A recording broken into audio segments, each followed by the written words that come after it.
నెల్లూరు జిల్లా ప్రజా పరిషత్ చైర్పర్సన్ ఆనం అరుణమ్మ కలెక్టరేట్లోని తికన ప్రాంగణం నందు ఉపాధ్యాయ దినోత్సవం సందర్భంగా గురు పూజోత్సవ కార్యక్రమంలో పాల్గొన్నారు.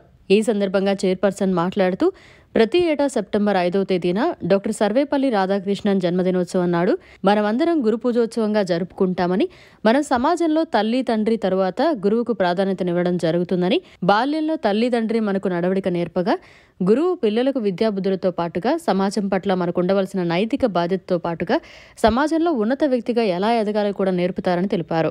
అందుకే మనకు ఎప్పుడో చిన్నప్పుడు విద్యాబుద్ధులు నేర్పిన గురువును గుర్తించుకుని వారు ఎక్కడ కనబడినా పలకరించడం సమాజంలో ఇప్పటికీ జరుగుతుందని అన్నారు. అది గురువుపై గల విశ్వాసం, నమ్మకం మరియు గౌరవం అన్నారు. కావున ఈ సందర్భంగా ప్రతి ఒక్క విద్యార్థి మీ తల్లిదండ్రిని మరియు గురువును గౌరవించి మీరు సమాజంలో మంచి పౌరులుగా ఎదగాలని కోరుకుంటున్నట్లు తెలిపారు. అనంతరం గురు పూజోత్సవం సందర్భంగా ఆమె గురువును గుర్తు చేసుకున్నారు. మన జిల్లా కలెక్టర్ గారికి, నగర మేయర్ శ్రీ కొట్టూరు శ్రవంతి గారికి, డిఓ గారికి, సమగ్ర శిక్ష వారికి, ఇక్కడికి చేసిన ఉపాధ్యాయులందరికీ, విద్యార్థులకు, మీడియా వారికి నా ధన్యవాదాలు తెలియజేస్తున్నాను.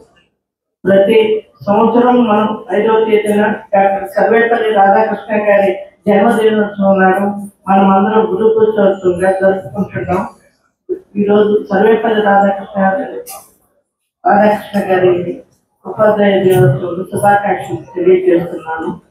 సమాజంలో ప్రతి బిడ్డకి మొదట తల్లి తండ్రి జన్మనిస్తే మిగతా జన్మంతా గురువులు ఇస్తారు.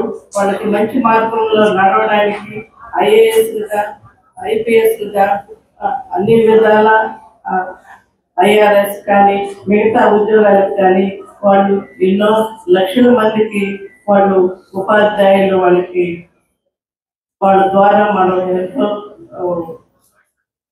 డెవలప్ చెందున్నాము. లక్షల మంది పిల్లలు. నేను కూడా అలాగే నాకు నిద్ర లేస్తే మా గురువుగా నేను చిన్నచూపూరు స్కూల్లో 5th వరకు చదువుతున్నాను. ఆయన ప్రతిరోజు ఉదయం కె ఆశేషయ్య గారు ఈ రోజుకి ఆయన ఉన్నారు.